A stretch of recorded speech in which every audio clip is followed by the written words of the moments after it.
assembled devotees. Hare Krishna. All glories to the assembled devotees. Hare All Krishna. glories to the assembled devotees. Hare Krishna. All glories to the lotus feet of Sri Guru and Sri Gauranga. All glories to Srila Prabhupada. Vishnu Padai, Krishna Prasad, Vishnu Padai, Krishna Prasad.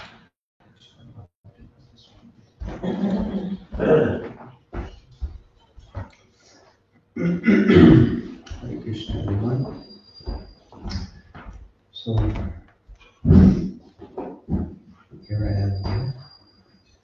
Sorry for that. I probably should eventually make it onto the other side of the room to hear from someone. So, I appreciate your tolerance and encouragement. Hare Krishna. So, we'll be continuing our readings from different parts of the Grantaraj Srimad Bhagavatam. Today we're going to read from the 9th canto. Very interesting canto of the Bhagavatam. The title of the 9th canto is Liberation, and we'll be reading chapter 21. And chapter 21's title is The Dynasty of Bharat. And today we're going to be reading specifically verse 18 from that chapter, and the pastime of King Rantidev. So before we begin, we can recite the invocation, but I would like to also seek blessings from all of the assembled Vaishnavas that, although extremely disqualified to be sitting here and speaking to all of you, that you hopefully will see fit to bestow your mercy upon me so that I can be used as an instrument to speak something relevant and bona fide from this most exalted scripture. And by the mercy of Vaishnavas is anything possible. So I'm seeking your blessings. Hare Krishna. Om Namo Bhagavate Vasudevaya.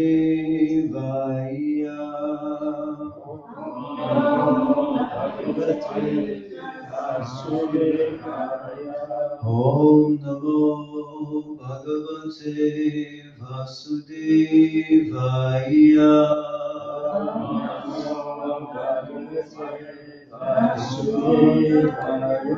Om Namo Bhagavate Vasudevaya.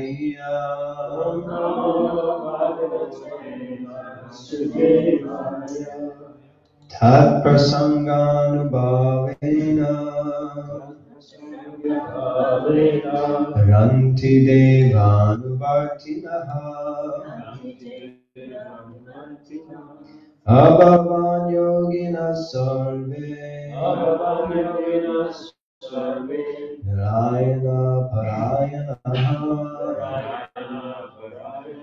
Tat prasanganubhavena Ranti devanuvartinaha Bhagavan yogina sarve Narayana parayanaha Tat prasanganubhavena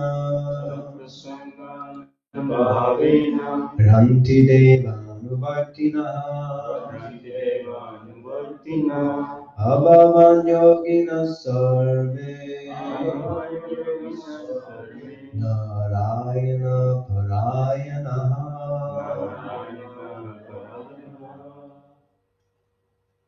Tat prasanganubhavena Ranti devanuvartina Abhavan yogina sarve Narayana parayana Tat prasanganubhavena Ranti devanuvartina Abhavan yogina sarve Narayana Parayana. Narayana Parayana. Ladies. Tatprasanganubhavena Rantidevanuvartina Bhagavan yogina sarve Narayana Parayana Tatprasanganubhavena Rantidevanuvartina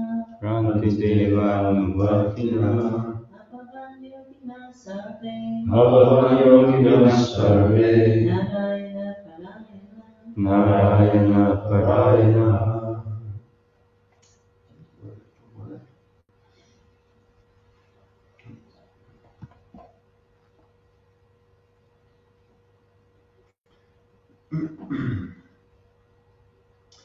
Tat prasanga anubhavena. Because of associating with King Rantidev. Because of associating with King Rantidev. When talking with him about Bhakti Yoga. When talking with him about Bhakti Yoga. Rantideva Anuvartinaha. Rantideva Anuvartinaha. The followers of King Rantidev. The followers of King Rantidev. That is, his servants. His servants. His family members. His family members. His friends. His friends. And others. And others. Abhavan became Yoginaha. Yoginaha. First class mystic yogis. Or Bhakti yogis. Or Bhakti yogis. Sarve. All of them. Narayana Parayana. Devotees of the Supreme Personality of Godhead, Narayan. Devotees of the Supreme Personality of Godhead, Narayan. Translation and purport by His Divine Grace, A.C. Bhaktivedanta Swami Prabhupada. Srila Prabhupada ki. All those who followed the principles of King Rantidev were totally favored by his mercy and became pure devotees attached to the Supreme Personality of Godhead, Narayan. Thus, they all became the best of yogis. Purport. The best of yogis or mystics are the devotees, as confirmed by Lord Krishna himself in Bhagavad Gita 6.47. Yoginam api sarvesham matgatena taratmana shadavam bhajate yomam sameya patamo mataha. Of all yogis, he who always abides in me with great faith, worshiping me in transcendental loving service, is most intimately united with me in yoga and is the highest of all. The best yogi is he who constantly thinks of the Supreme Personality of Godhead within the core of his heart. Because Rantidev was the king, the chief executive of the state, the chief executive in the state, all the residents of the state became devotees of the Supreme Personality of Godhead, Narayan, by the king's transcendental association. This is the influence of a pure devotee. If there is one pure devotee, his association can create hundreds and thousands of pure devotees. Srila Bhaktivinoda Thakur has said that a Vaishnava is meritorious in proportion to the number of devotees he has created. A Vaishnava becomes superior, not simply by jugglery of words, but by the number of devotees he has created for the Lord. Here, the word Rantidev Anuvartinaha indicates that Rantidev's officers, friends, relatives, and subjects all became first-class Vaishnavas by his association. In other words, Rantidev is confirmed herein to be a first-class devotee, or Mahabhagavat. Mahatsevam dwaram akur vimuktehe, Srimad Bhagavatam 5.5.2. One should render service to such Mahatmas, for then one will automatically achieve the goal of liberation. Srila Narottam Das Thakur has also said, Chadiya Vaishnava Seva Nistara Payechi Keva. One cannot be liberated by his own effort. But if one becomes subordinate to a pure Vaishnava, the door to liberation is open. Jai Srila Prabhupada Ki Jai. Thank you, Srila Prabhupada, for opening the door for all of us. Hare Krishna. Om Gyanatimirandasya Gyananjana Shalakaya Chakshuram Militam Yena Tasmai Shri Guruve Namaha Shri Chaitanya Manobhishtam Stapitam Yena Bhutale Swayam Rupa Kadamayam Dati Swapadantikam Vandeham Shri Gurun Shri Yuta Parakamalam Shri Gurun Vaishnavamscha Shri Rupam Sagrajatam Sahagana Raghunatham Vitam Tam Sajivam Sadvitam Savadutam Parijana Sahitam Krishna Chaitanya Devam Shri Radha Krishna Padam Sahagana Lalita Shri Vishakanvitamscha He Krishna Karuna Sindhu Dinabandhu Jagatpate Gopisha Gopika Kanta Radha Kanta Namostute Tapta Kanchana Gaurange Radhi Vrindavaneshwari Vishabhanu Sute Devi Pranamami Hari Priye Vancha Kalpatarubhyascha Kripa Sindhubhya Eva Cha Patitanam Pavanebhyo Vaishnavebhyo Namo Namaha Shri Krishna Chaitanya Prabhu Nityananda Shri Advaita Gadadhara Shiva Zadi Gaura Bhakta Hare Krishna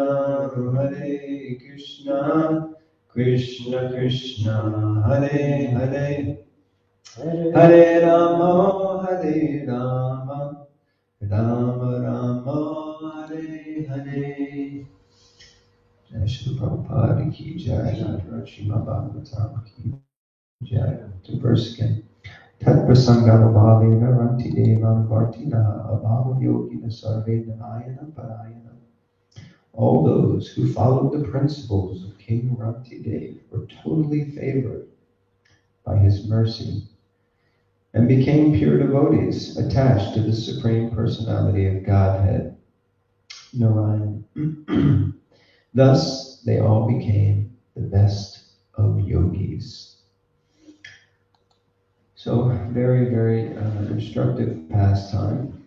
And again, question may be raised rather.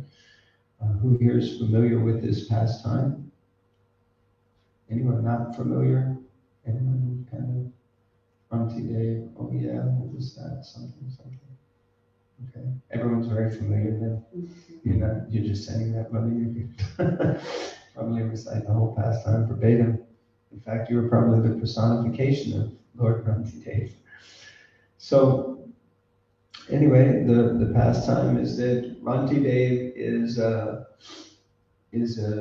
king of a specific jurisdiction or district, and he's known to be exceptionally magnanimous and selfless. And King Rantidev and his family have been fasting for, anyone remembers how many days they were fasting? Yeah. 48 days. I mean, fasting for 48 hours might be an extreme for most of us. But to speak of 48 days, so they were fasting for 48 days, and they weren't just fasting to get a good body or look healthy or have clean skin or to do a detox, which is what some people these days do fasting for. But they were actually fasting for the pleasure of the Supreme Personality of Godhead. And one can imagine, because as we're hearing here that King Rantidev was such a pure devotee, that in that time of fasting, he certainly wasn't meditating on just when will this fast end and when will I get to eat. And he probably also wasn't lying in bed thinking, oh good, another day is going to go by quickly, while I'm doing my fasting. But it was more than likely completely absorbed in a combination of service and or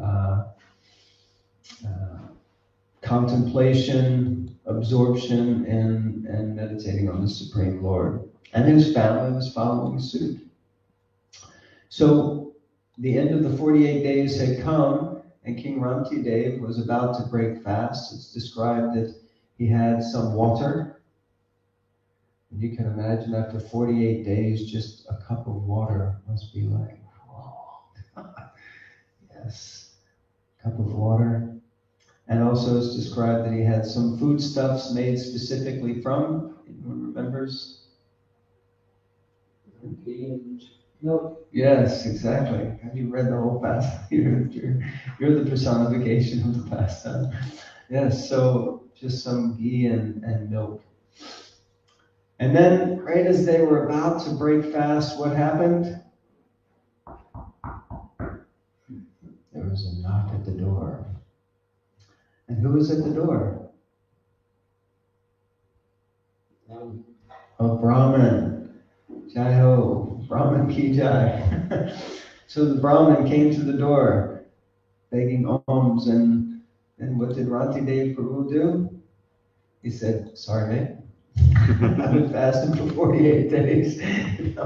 My humble request, please, can you just come back tomorrow? And we will certainly look after you and take care of you. I'm sure you can understand, my dear Brahmin, being compassionate to all conditioned souls, that I'm just about to break fast. My whole family were, it's been pretty intense. Do you mind? Is that okay? No, Rantidev didn't say that at all. In fact, Rantidev said, no problem, my dear Brahmin, offered him praise, glorification, and worship, and then he gave him a share of the prasad that he was about to take. And so the Brahmin went away. And then, after the Brahmin left, what happened? Another knock at the door. But actually, before that knock at the door came, Rantidev did something else. He divided the prasad that was there to be taken. And he gave half of it to his family, or the proper apportionment to the family, and he took his share. So he first made sure that his family was going to get to break fast. And then there was the knock at the door. And who was at the door this time? Shudra. Yes, a Shudra. So you had the Brahmin, now you've skipped all the other Varnas. You come down, and there's a Shudra at the door. And of course, Rantidev, being the king, and being a Kshatriya, he said to the Shudra, thank you, my dear Shudra, for coming. I give you all blessings. Now, please just shoo, go away, because I'm about to break fast. No, he didn't say that at all, did he? He said, my dear Shudra, how can I serve you? And the Shudra was begging for some prasad, so he gave him his share portion of the prasad. And then the Shudra went away. And then what happened?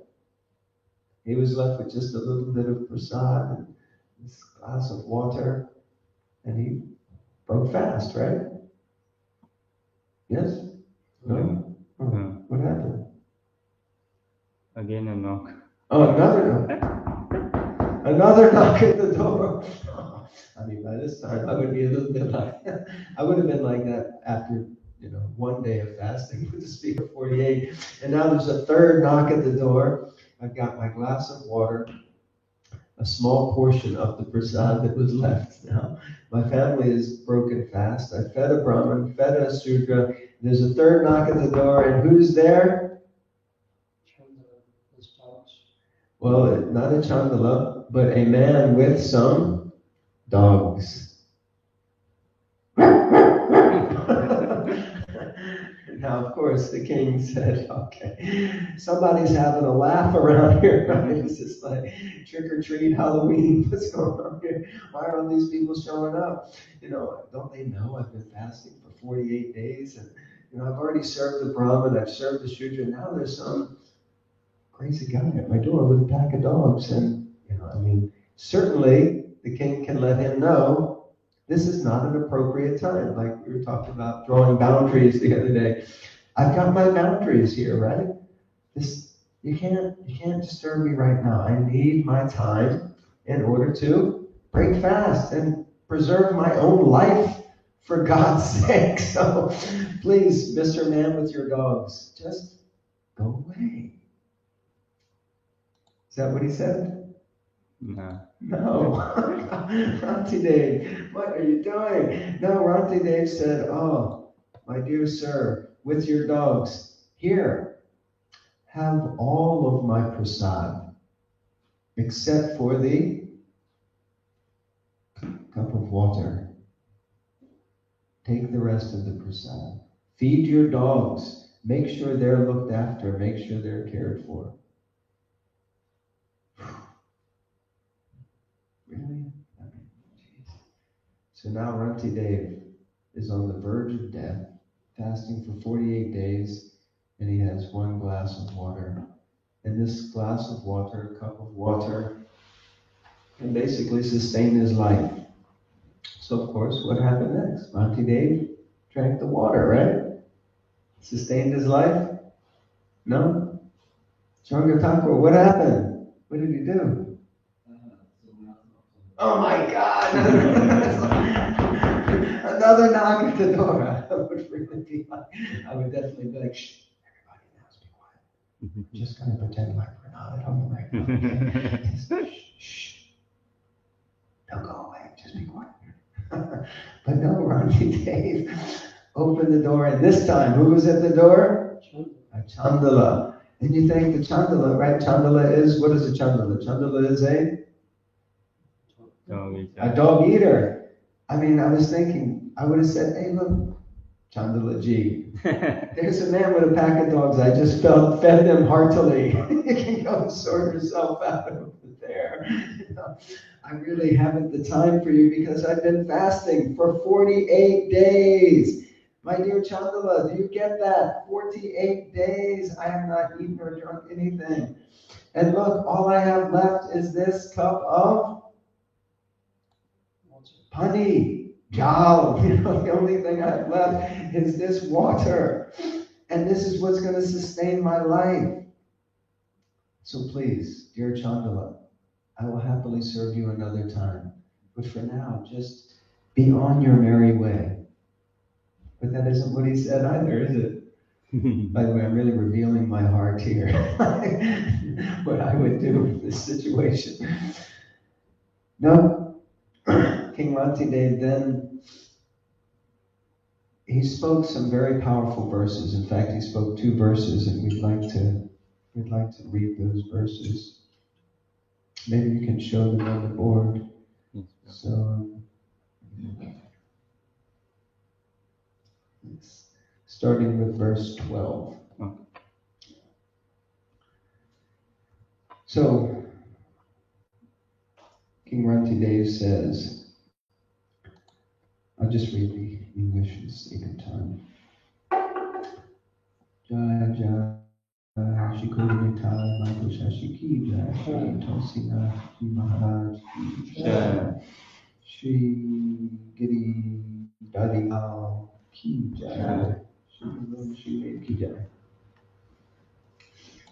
So Rantidev Maharaj says, I do not pray to the Supreme Personality of Godhead for the 8 perfections of mystic yoga, nor for salvation from repeated birth and death.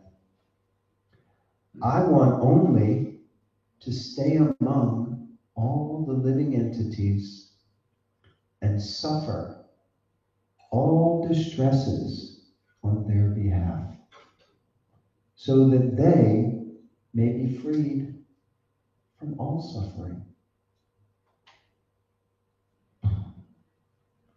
And of course, Prabhupada discusses in the purport, but when you first hear this, what is this mood?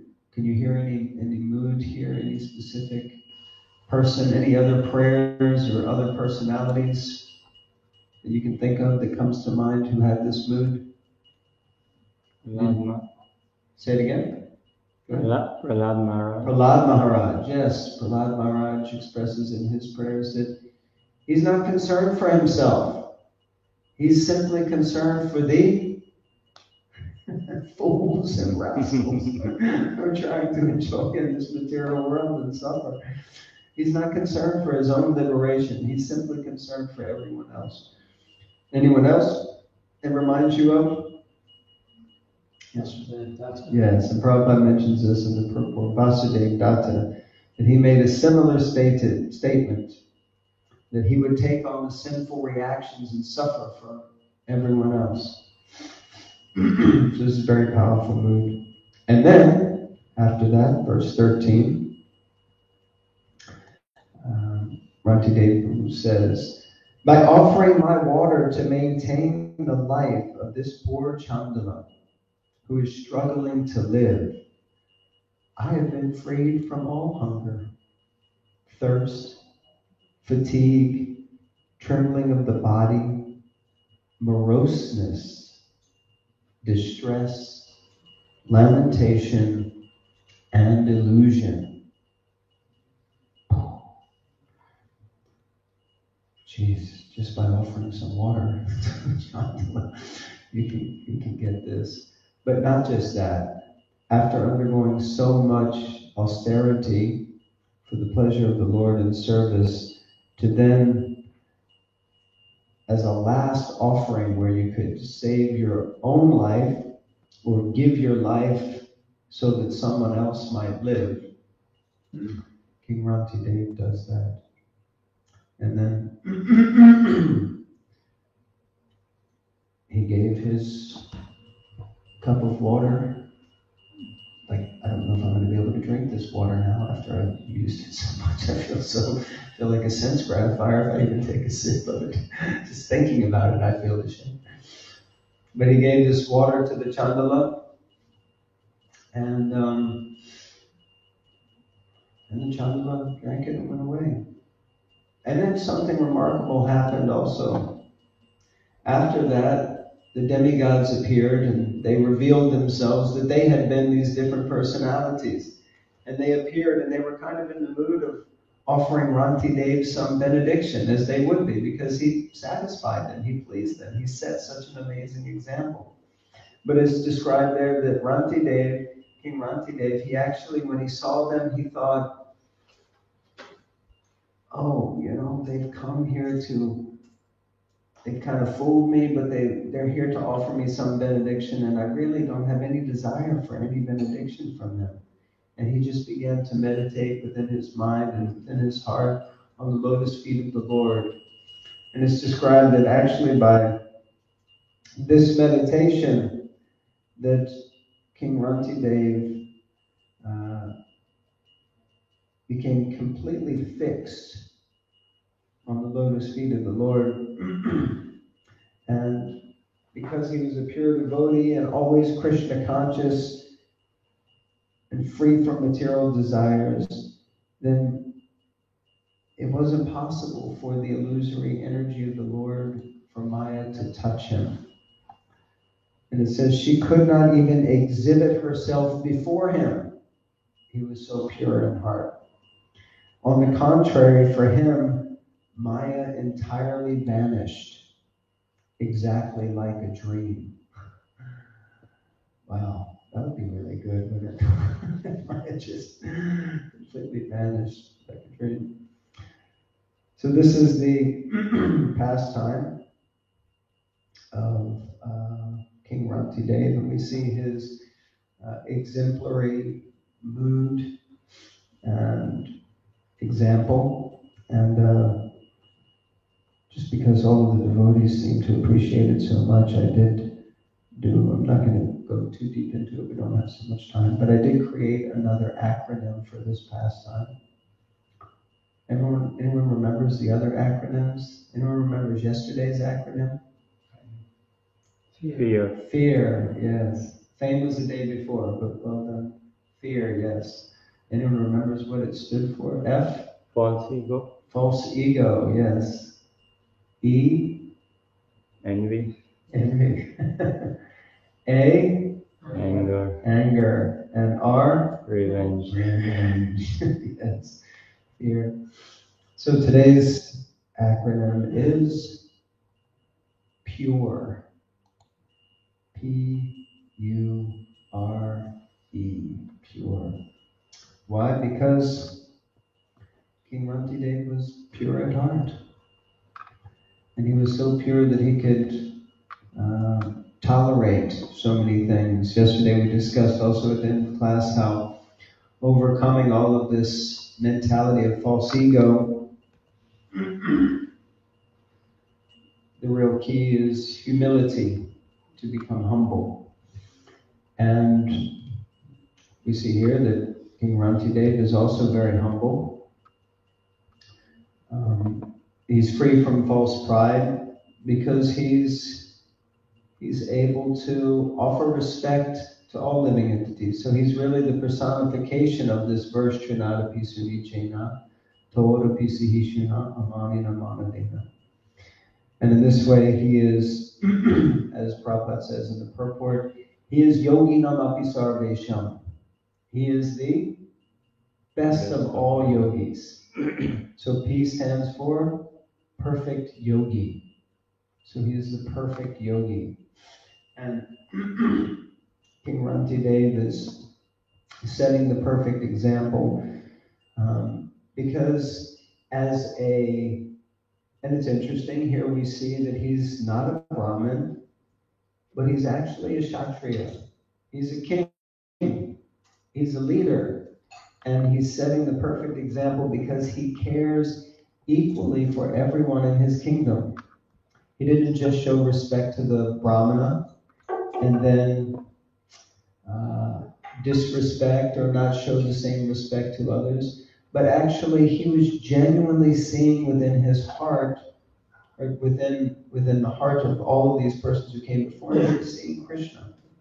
I remember once I went to get the train. I was going to somewhere, I can't remember, it may have been Rochester or somewhere like that, and I was at King's Cross, St. Pancras, and I had to go in to purchase a ticket. The machine wasn't working, and I was dressed like this, and I was, I think, a Western lady behind the counter, and she kind of looked at me and she said, "Oh, what's this on your forehead?"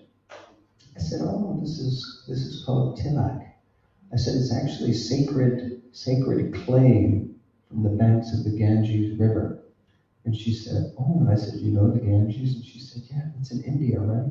And I said, "Yeah." And I said, "So we mark the body in several places to denote that the body is a temple, because it's a place where the soul resides inside of the body, and God also resides inside of the body with the soul.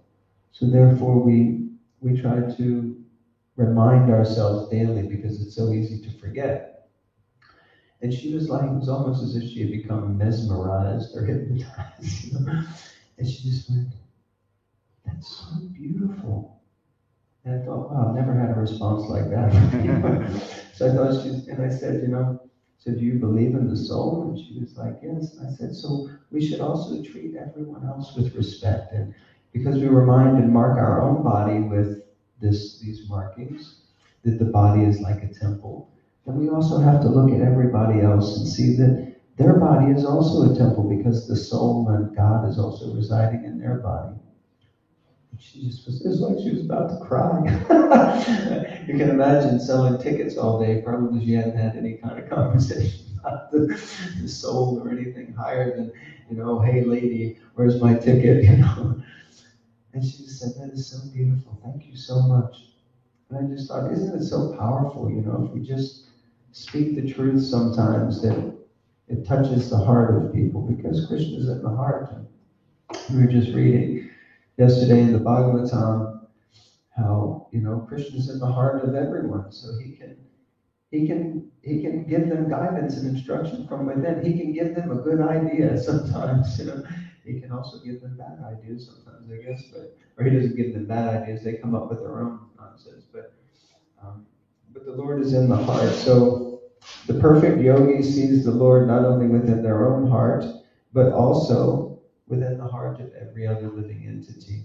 So this is the exceptional mood and mentality of King Rantidev. So P, the acronym again is? Pure. Pure. And P stands for? Perfect yogi. Perfect yogi. Yogi Namapi Sarvesham. U stands for? What do you think U might stand for? What do you stand for? What might you, yes? Unconditional. Ooh, that's really good. I wish I thought of that one. Yeah, unconditional. Yeah, maybe I'll change it. Maybe I'll make it just unconditional. But no, I put undisturbed. So they're kind of the same, but perfect yogi meant that he was unconditional in one sense, but he was also undisturbed. And as I was trying to narrate the pastime, I was trying to express ever so slightly how disturbed I would have been by all those knocks at the door. It's just like, anyone here finds it easy that they're easily disturbed? No, of course not, because you're all great saintly persons. But for me, sometimes I think, God, it doesn't take much, even if the wind blows the wrong way. Just like, oh, what's going on here? Why is it like this? So easy to become disturbed, agitated, aggravated, brought to the point of upset and anger. But King Rantidev, even after fasting for 48 days, now you could argue, yeah, of course, after fasting for 48 days, the man probably didn't have any energy to do it. Whatever. But I doubt it was exactly like that. He was simply undisturbed because he was so absorbed, as we hear at the end of the series of verses describing King Rantidev, that Maya couldn't even appear before him because he was so absorbed in Krishna and meditating on the lotus feet of the Lord that confirmed whatever happened, it just didn't bother him. What's the Sanskrit word for someone who is undisturbed? Yeah. Dhira. Yes, thank you. Can you think of a verse with the word dhira in it? Oh, sage, please. Yes. The created Idam Chavishno. It's not the last line is Achirena Deva, one becomes very sober very quickly if we're always absorbed in thinking of the pastimes of Krishna. Wonderful. Where is that from? I think it's from the Bhagavad Gita. It's from 10th Canto, chapter 33 of the Okay. Beautiful, wonderful. Yes. Very, very elevated verse. Any others? Anyone you can think of? Dehinasmin yatha It's the desne classic. Kamaram yovanam jara tatha dehantara prapti sthirastatra namuyati. Yes. Dhiras tatra namuyate. What does that mean there? A sober person is not bewildered by this change of body from childhood, boyhood to youth, youth to old age, and when his soul passes away and leaves this body and takes on another body. Yeah, which means even at the time of death, one's not disturbed. What to speak of? Knock at the door. But the big knock. And you look through the keyhole. Who's standing there? You know, Mr. Burr. Hello, Dad. I've come today. Well, for devotees, of course, it wouldn't be Yamaraj and Yamadutas, but you would look through the keyhole and you would see like the kirtan party, and the magical swan, and the Vishnu Dutas. Come on, let's go. At the time of death, you know, the big knock. Dhira, not disturbed. So King Rantidev, he was not disturbed. He was undisturbed by anything that came because he was so absorbed. He was dhira. He was sober. He was so sober. He was so completely consumed with Krishna that all these other things just, he wasn't annoyed. This is something that we can try to aspire to, at least I definitely can. So the acronym again is Pure. P stands for? Perfect yogi. Perfect yogi. And U stands for? Undisturbed. Undisturbed. And R stands for?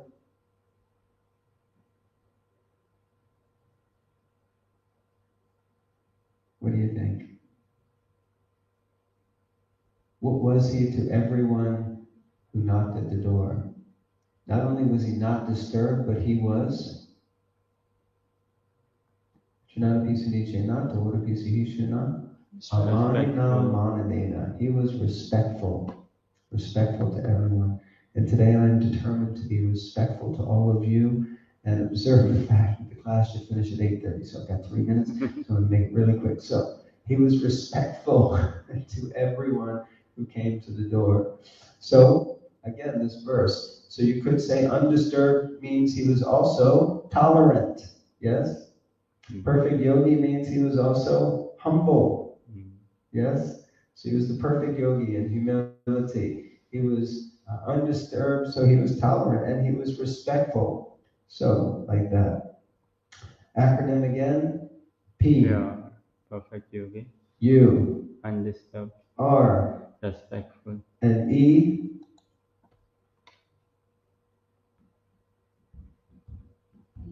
Equal to all. Good. Possibility, yes. But he was already respectful to everyone. E, I put, yeah? ecstatic. Ecstatic. I love it. Yeah, he was ecstatic. That's great. Again, you can change it. You can make up your own acronym. Yes. Empathetic. Empathetic. Oh, that's great. Yes. Gosh, all these good examples. But I used exemplary because it's described that King Rantidev, because of his example, his whole community followed him and they all became pure devotees.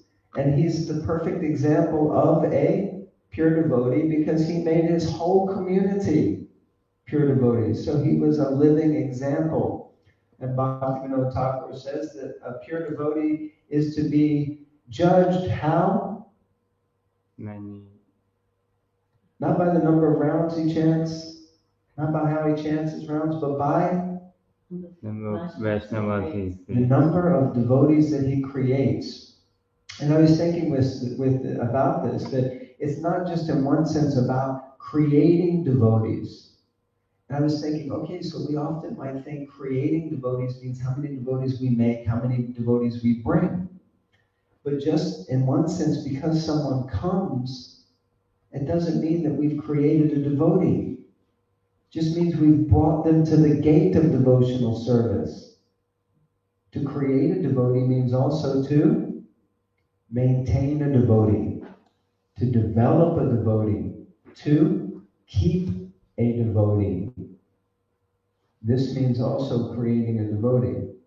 Of course, I often say amongst the Grihastha community, because they're supposed to be expert at propagating progenitors, that if you can't make devotees, make devotees, So like that. So we have to create devotees, but we also need to keep devotees. So this is the acronym. So Rantidev was exemplary in making devotees because he himself was such an amazing example that people naturally wanted to follow him. So like that. So the acronym, pure. P for perfect yogi, U for undisturbed, R for respectful, and E for exemplary. And I am 1 minute over 8:30, and I will stop here. Did I go for the? So if anyone has any questions, comments, reflections, or chastisements, try to happily accept all. Yes, please prove chastisement, criticism of some description, some feedback. I think how much opening up these pastimes in such a way that allows so much thought and discussion. Presented in a succinct way. I was wondering, because you've been taking on the service of being a community leader for quite some time, and then I was wondering, of Rantidev's qualities and characteristics, which would you consider were the most powerful in his ability to encourage others to become pure devotees like himself? So what quality in a leader would be most likely to be taken up by the community? In my opinion, he cared. He genuinely cared about the devotees of his community. And that's what's, in my opinion, exemplified by this pastime.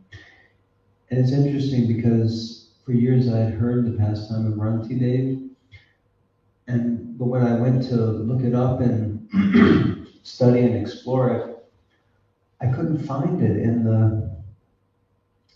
I thought, yeah, I'm pretty sure it's in the 9th canto. And I looked at all the chapters. I was like, no, it must be the 8th canto. No, the 7th canto. It's not the 6th. And I was like, where is this pastime? And then, because it's not listed as a chapter title, it's not even given a chapter title. It's 8 to 10 verses in the middle of a chapter about the dynasty of Bharat Maharaj. And I thought, it's so little is spoken about this exemplary person. But at the same time, I thought, even in just a few verses, so much is said, because it shows what a powerful and exemplary leader he was, just because he cared about everybody in his community, regardless of their status. And he was willing to make sacrifice, genuine sacrifice of himself. He was willing to give his life because he cared so much about them. So it's really, I think, far out that out of the entire Bhagavatam, so little is spoken about this exemplary person. And but yet, that little bit that's spoken makes such a deep and powerful impression. Like that. So I think, to answer your question, is that he cared. He genuinely cared about his community. Anything else?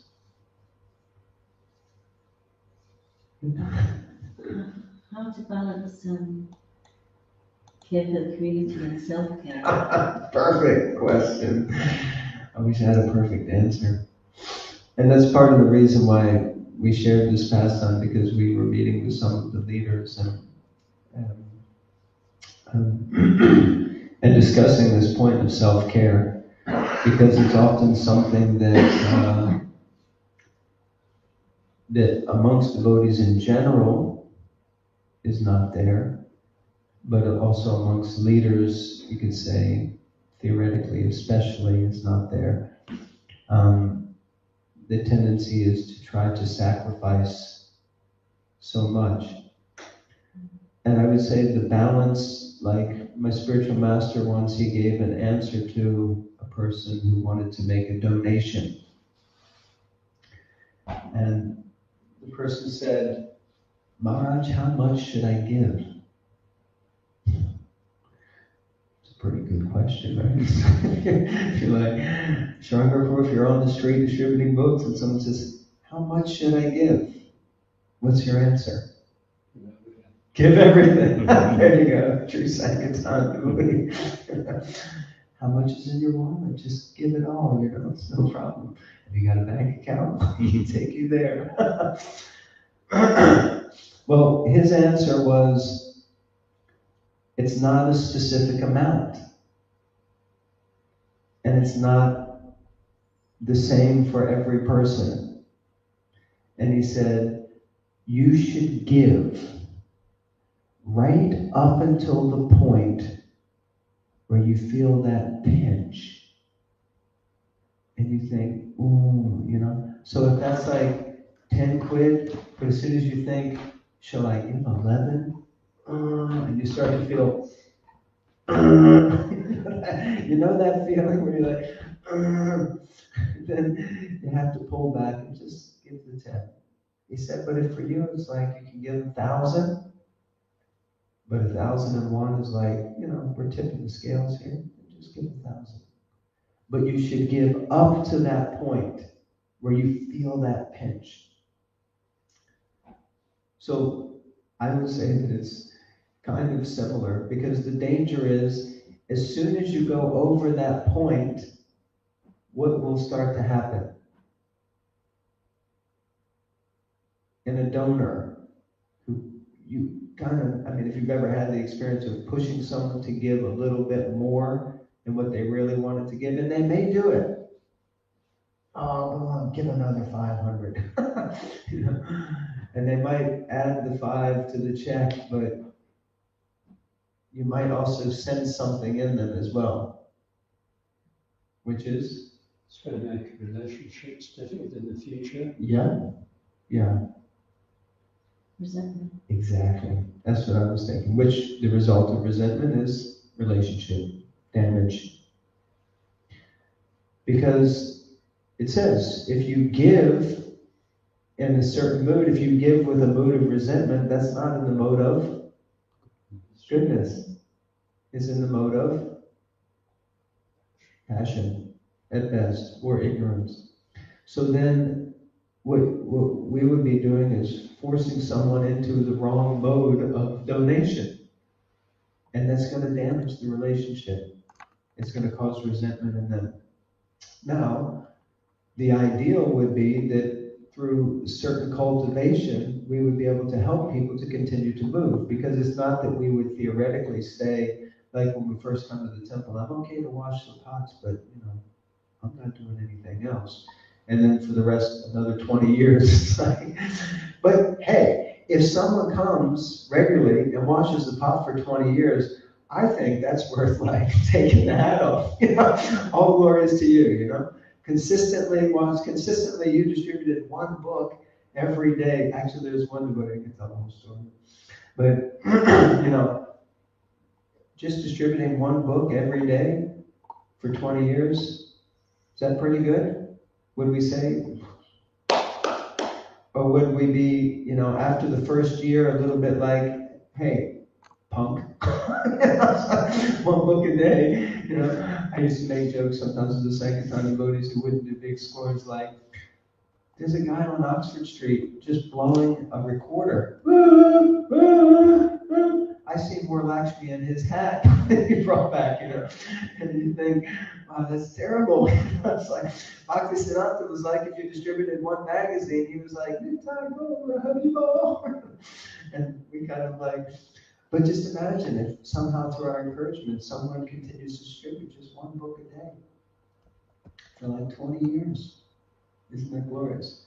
But in one sense, we would want to help them in the right way to come to the point of being able to do more, to expand our boundaries. So as Mother was asking, how do we know the balance between self-care and being selfless? That we also can't look after others, and it will be hard for us to be genuinely selfless if we don't look after ourselves also. We may externally look like we're very selfless, but internally we may be very resentful. We may not actually be very genuinely happy. Which is why when I was describing the pastime, for me, the first knock on the door would have been too much. I would have been like, my dear Brahmin, can we talk? Can I appeal to your merciful nature? Because right now, I'm not in a very magnanimous mood. I've got to be honest with you. It's like 48 days of fasting is not the right time to be knocking at my door asking for something. Please forgive me, but I have to be honest with you, But King Rantidev wasn't suppressing. He was like, oh, my dear Brahmin, I'm so happy. A Brahmin has come to my door, and I've got some prasad I can give to him. So we have to see, are we being genuinely selfless, or are we kind of pretending to be selfless, but inside we're becoming more and more resentful, And so we have to look after ourselves. If we don't take care of ourselves, if we don't think, I also do have to take care of myself. But why do I need to take care of myself? Because I want to be able to serve Krishna for as long as I can. He's given me this body. The body, we just said, the body's a temple. Krishna gave it to us. It's his body. Let me try to look after it so that I can have more energy to serve Krishna, more energy to take care of the devotees. So let me do what I need to do to make sure that this body and mind and heart and my emotions, every part of my being is in a good space to perform service. And that may mean sometimes I need to do things that makes me look like I'm being selfish. But if we go too far and, oh, I can't, my dear Brahmin, I can't serve you right now. My jacuzzi's warming up, and I've got my sauna, and my big meal is coming, and some girls are going to be dancing, singing songs for me in a minute, and the court gesture is coming. I'm a little busy now, then maybe we've gone a little bit too far. But probably having the right things to eat and doing some exercise and, getting the right amount of rest that we need and being able to have time to read and study Srila Prabhupada's books and hear classes. I'm not really sure that enters into the category of selfishness. I think it really is the bare basics of just keeping body and soul together so that we can continue to do service. I'm looking at you for some reason, but it's actually Mataji who asked the question. So, does that answer the question? Yeah? Okay. She's easy to repeat, please. Yes, Maharaj, please give us the true purport. He was Who? Sudama came to, yes, and he just had a little bit of rice. Yeah. And because he was attached to being renounced, that's why Krishna gave him so much opulence, because he was actually attached to that. So, and he could be really selfless, like Vyasadeva was very selfless, but he was so scary to look at. He was so gaunt and so austere. So we're supposed to be attracting people to Krishna consciousness. So if we're not taking care of ourselves, then it's going to put people. If we're walking around like no offense to Srila Vyasadeva, but we could be living in the caves of Tinto Hill, We can be really, really austere and really selfless, but it's not gonna bring people in, you know. Nice. Very good point, yeah. Yeah, I think we discussed a little bit last night, you know, if you're out on Harinam or distributing books or just going to the supermarket to buy milk or pick up flowers for the deities, and you're dressed like a devotee, and people look at you and you're like, give me the flowers, you know, put the milk in a bag. It's like, wow. I'm sure you gave me a book last week that said chant and be happy, but I'm seeing maybe you're not chanting, like you said. Maybe you're not chanting, not reading the book, or maybe the process doesn't work because this guy looks like a miserable so-and-so. It doesn't really seem happy. So in one sense, the best, I mean, you're saying this prayer and the goal is like more devotees, happier devotees, you know? So, I mean, if devotees aren't becoming happier, happiness when people are miserable, the material world is a miserable place. And even, you know, the non-devotees are expert at convincing us just how wicked happy they are. I mean, they're like really good at it. You know, I know so many times I go on the street, people would go, oh no, I don't need that chant again. I'm so happy. And I would be like, oh God, he looks really happy. And actually, I'm freezing cold, standing on the street and miserable as anything. And like, how's this guy happy? You know? It's like, and then, but probably he went around the corner and started crying like anything, thinking, you know, like, oh, my life's falling apart. But they're really good at pretending. But we should genuinely really be happy. Our joy should be coming from, it should be ananda, coming from contact with Krishna.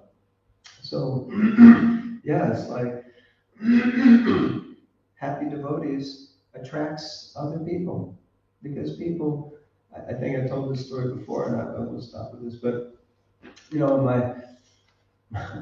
my best friend at the time, when he became a devotee and he started preaching to me, and he would come around and, you know, I was working in the city, earning good money, traveling to exotic places, doing exotic things, you know, I was trying to be a high flyer, you know, I was like living the life. And he just looked at me and said, I know you're not happy. And I said, how about if I just punch you straight in the mouth? How would you feel about that? How the heck do you know I'm not happy? You have the audacity to come around my house and tell me I'm not happy and you know it. I was like, I got 4 times the amount, I earned 4 times the amount of money you and your wife earn together. I'm like doing this, doing that. You know, I have my list, my bucket list. I'm ticking off my bucket list, and you're just ticking me off. So don't come around here and tell me, you know I'm not happy.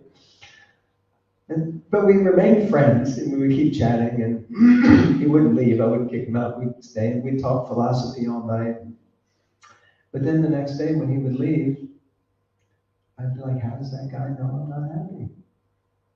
I just exerted so much energy to try to convince him, but how does he know I'm actually not satisfied in my life?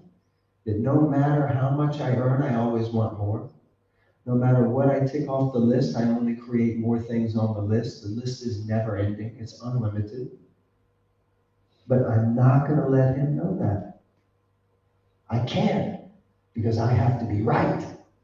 And he can't know more about me than I know about him. You know, it's all this false ego stuff. But I could see that he was happy.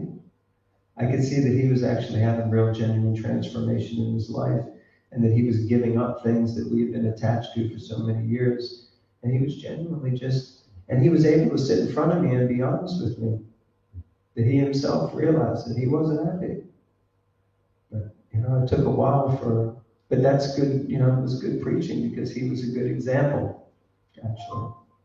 Anyway, I'm rambling on again.